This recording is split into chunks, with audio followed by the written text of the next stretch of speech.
What's up guys, this is Chris here, and today I just wanted to do kind of a follow-up video from last week's video.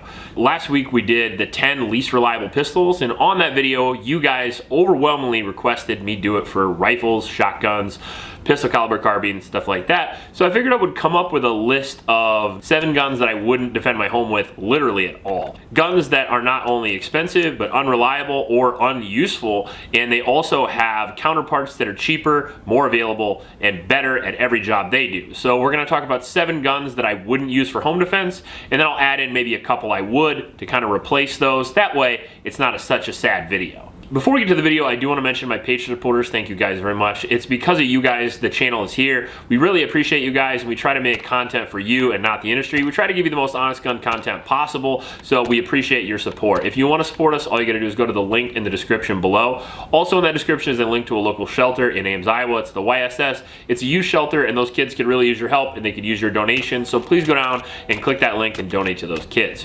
Now, as I said, the criteria to be on this list is the gun's gotta really freaking suck. It's gotta suck really bad, and out of all the guns we've had, there's been a few that I wouldn't trust at all, and I'd rather have a sharpened stick, and they'll be on this list. Let's jump right into it with number 7. We're gonna talk about the POF Tombstone. Now, the POF Tombstone is an interesting gun that came out this year and is one of the motivators for me to make this list. I was excited about it. It is a 9mm lever action rifle with, I think, an 18-inch barrel, and it's got pretty good capacity, and it takes a magazine-fed design. Now, originally the magazines were supposed to be CZ Scorpion mags, or I heard that, but that's actually not the case. They are proprietary magazines. But it's still kind of cool to have a magazine-fed 9mm lever action in case you want to get into the old lever gun thing, but you want to use the standard capacity magazines, or you want to use the standard reload process of a semi-auto, have a lot of capacity, have a quick reload, and have a pretty cheap caliber to go out and plink and use for self-defense.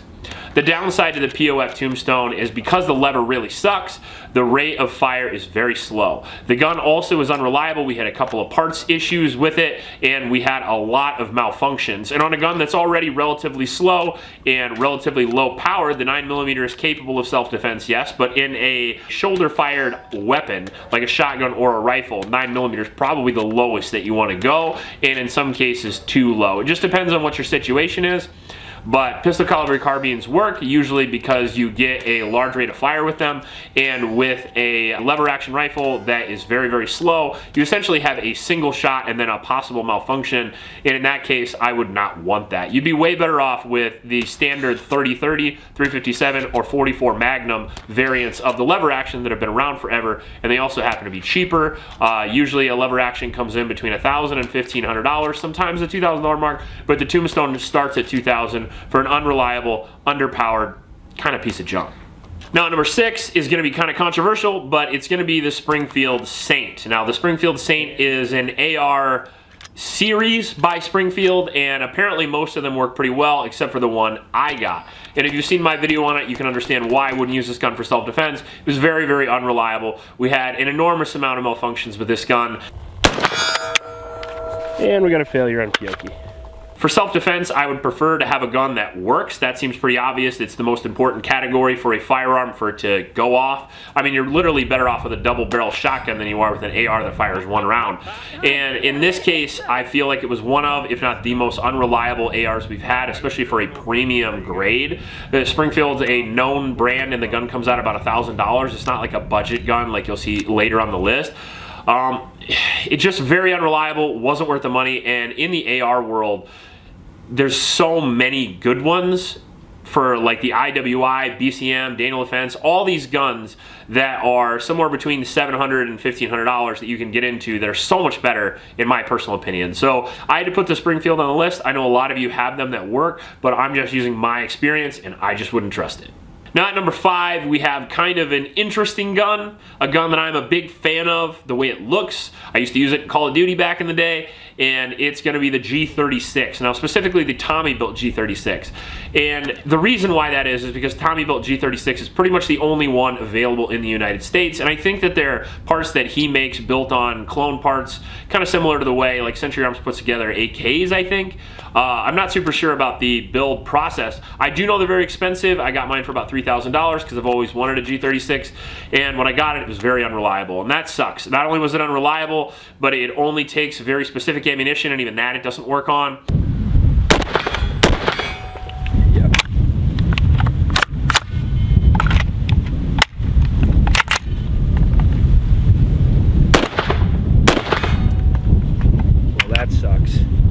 run. We never really got it to work right. I got a second one that still doesn't work great, so that's 2 in a row now that don't work very well. The ergonomics are not phenomenal coming from an AR guy, in all fairness. It seems like it has more recoil than it needs to. To be honest with you, it's a $3,000 gun that works less well than a $500 Bear Creek Arsenal AR. Like, you can literally get into a Smith & Wesson Sport or a Palmetto for $500 to $600, and it's going to do everything the G36 will, plus a whole lot more. It's going to be more accessible, more available. The magazines will work better. The gun's going to work better overall. But on top of that, it's going to be more ergonomic because you can get any parts or accessories that you need in the United States, and you can literally buy 6 of them for the price of the Tommy Built G36. So it's a cool gun. It looks freaking great. It might scare a guy out of your house because he might think you're a fucking special operator like the SAS coming in on a rappel line or something. But unless you're rappelling into your home defense scenario, I'd pick something else. At number 4, we have the ATI Omni. Now, the ATI Omni is the second AR on the list, and it is the cheapest AR on the market, at least that I'm aware of. At the time we did the review, we bought it, I think, for like $275 to $300. I don't remember. You'd have to go back and watch the video. But it was really freaking bad, as you would expect from a $300 AR. Now, the AR is a very, very good platform for home defense. I can't stress that enough. Don't let the people fool you on the media. The AR-15 is light recoiling, very, very capable, a high-capacity gun, and if you are a small-statured woman, man, an elderly person, an AR is still pretty amazing for you. It has very little recoil, and it has a serious force multiplier. If you are a 60-year-old woman who lives at home and you had 4 people that intruded upon your house, which is more common than you would think, that is the gun that you would want. But you don't want one that says ATI on the side of it. Don't worry, we have another one. What is happening? Okay, or not. Fuck me, I don't know what's happening. God damn it. The ATI Omni is a polymer upper and lower, which concerned me right out of the gate. Having a polymer upper receiver always sounded bad in my head, and I don't know if you know how bullets work, but a hammer hits a primer, the primer explodes, the propellant gets ignited, and that explosion is contained by the chamber in the receiver in the barrel and is pushed out the front of the barrel. That's where you get all the velocity. So you have a 55 grain projectile coming out at 2,700 feet per second, and you want it going out the front of the barrel, not the rear. Because if it goes out the rear of the barrel, you are way uglier than you were to begin with. And that is actually not a common failure on AR-15s, but it does happen. AR receivers do blow up from time to time, especially due to squib loads and stuff like that. And having that thing right next to your face while your face is sitting there, ooh, that's a little scary. Especially with the fact that the gun non-stop malfunctioned, which doesn't surprise me that much considering how just really cheap the components were. You can get into a budget AR, not for $300, but if you go to the $500, $600, $700 price point, you can actually get something that are pretty good. The ATI is brittle, it has terrible parts quality, it's gonna be very short-lived as far as long-term durability with all like the MIM parts. Ends that, I suppose. That's the end of the review of the ATI Omni. If you want to have a good AR-15, don't buy a piece of shit. At number 3, we're gonna have my least favorite gun on the planet, the MDP-9 by Angstadt Arms. Now, I'm not gonna talk about this too much just because this has been on a lot of my negative videos. It just, man, that fucking gun really pissed me off.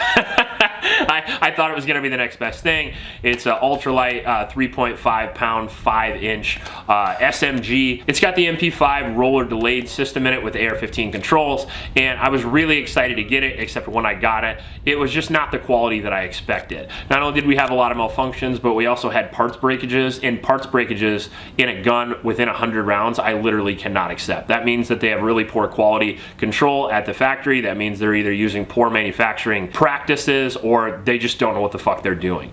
I don't like when companies beta test their guns on their customers, especially not with a $3,000 gun. I think that should have been in production much longer, and I don't think that if you're selling a gun specifically for home defense that is $3,000, that it should have had as many malfunctions as it did. So because of the performance, because of the cost, and because there's literally a plethora of better options, you can get literally any gun on the market for about $3,000. MP5, SCARs, whatever you want to get, whatever special operations gun you want to get could easily replace this and perform better. Now, in at number 2, we have a gun I haven't brought up in a while, but man, this was a disappointment. We're going to be talking about the Gideon Shadow. Now, the Gideon Shadow is a gun a lot of people don't know, and they're often surprised it even exists when they see it on my channel. It was a gun I saw popular for about a year, and then it died off pretty quick, but it's essentially an HK UMP clone. It was supposed to replace the MP5, and just really didn't. Now, it's not that the UMP is a bad gun, it just has a lot of recoil compared to the MP5 because it's made of all polymer, it's a blowback design, and it just, for whatever reason, didn't catch on. Now, the Gideon was supposed to be like the American version of that, because you can't really get the UMPs in the United States, and you'd have to go Tommy built if you wanted to get one of those, and we all know how that's going to go probably, considering how the last Tommy built went. But I just don't want to get into that considering the reputation. So I went with the Gideon Shadow, and as it turns out, you actually can fuck up a blowback 9mm pistol caliber carbine. Even though the Uzi did it, the CZ Scorpion did it, and there's so many cheaper options, the Gideon Shadow just couldn't do it for some reason. We had a lot of malfunctions with it, and for the cost that the gun is, $2,000 plus, and for the recoil and pulse and just the overall performance, it was just a disaster. And if you're looking at that, I would strongly recommend that you just get a CZ Scorpion, which is going to be cheaper, more reliable, more available, and easier to shoot. And it's also going to have a better track record, and honestly, the freaking thing looks just as cool. So the Gideon Shadow is a no-go for me for literally everything. Now we're going to do a couple of honorable mentions, and I didn't want to put these on the list just because they're more of a genre instead of an actual firearm. And they're going to be a little controversial, but remember, these are just my picks and my opinions based on my experience and my testing. If you want to use any of these guns or the ones I'm going to mention in the future, go right ahead. It's your life you're betting, not mine. The 22 pistol would be the first one I would put as an honorable mention. Now, you could certainly use a reliable 22 pistol for home defense. If you had nothing else, a gun is a gun, and a gun will always beat almost everything else, aside from maybe like, I don't know, plate armor and a giant Roman shield with ballistic like lining and maybe a spear. That'd probably beat a 22 pistol, but we're getting a little out of control here.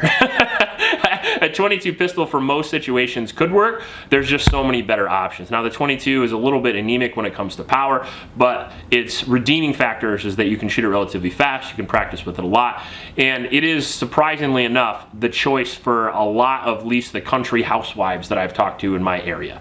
I've had several discussions about why that's not a good idea, and if you want to use the 22, you're probably better off with a rifle, but if you have a pistol, you can make it work. I would just suggest, because of the limited capacity and power factor, I'd probably go with something else. Now, the last honorable mention is going to be any bolt action rifle. Now, bolts can work as well as anything else if you use them right. The problem is you get one shot and then you have to take your hand off fire control to rack the round in, as opposed to a pump shotgun where you can keep your hand on fire control all the time. The other thing is they're pretty difficult to shoot in CQB distances, as most soldiers have found out throughout history using bolt action rifles. Most people don't have iron sights on them. Most people have some sort of magnified optic, and one shot with a 4 to 24 power scope is very difficult to CQB with. It can be done, but it's difficult. Now, let's get into number 1 here, the KelTec KS7. Now, the KelTec KS7 is the slimline version of the KelTec KS12, and the KS12 was a pretty cool gun that I had before the channel, so there's no footage of that either, but it was all right. So I went and got the 7-round version of the KS12, which is a bullpup 12-gauge shotgun made by KelTec, which means that it's made in the cheapest possible fashion. KelTec always has amazing ideas, generally done poorly. And the KelTec KS7 is no exception. We got about 2 magazine tubes through on Instagram. We were just doing our initial first shots on Instagram, and the gun shot itself to pieces. It just completely broke in our hands, and it really never worked again. We got it fixed eventually. It was still unreliable, so we just got rid of it without ever even doing the first shots of it. It is very hard to shoot, it's unreliable, it is obviously very brittle, and on top of that, the 12 gauge in a bullpup is very punishing as far as recoil goes, and I think it's probably too stout for most people to use for home defense. When I do home defense videos, I'm not doing it to G.I. Joe, I'm doing it to the lowest common denominator. So if you're 95 pounds and you're 80 years old, can you use this gun? The answer is absolutely fucking not. So I would recommend getting just a standard 12-gauge shotgun that will probably be half the cost. Check out the Mossberg Maverick 88. We actually just picked a 20-inch barreled up at my local Shields for $250, and it has a better capacity, better reliability, better track record, better ergonomics, and will serve you very, very well. So throw the KS7 in the trash, pick up a Maverick 88, you'll be good to go. If you like this video, please like and subscribe. Please help out your local homeless shelters, and remember to recycle. I'll check you later.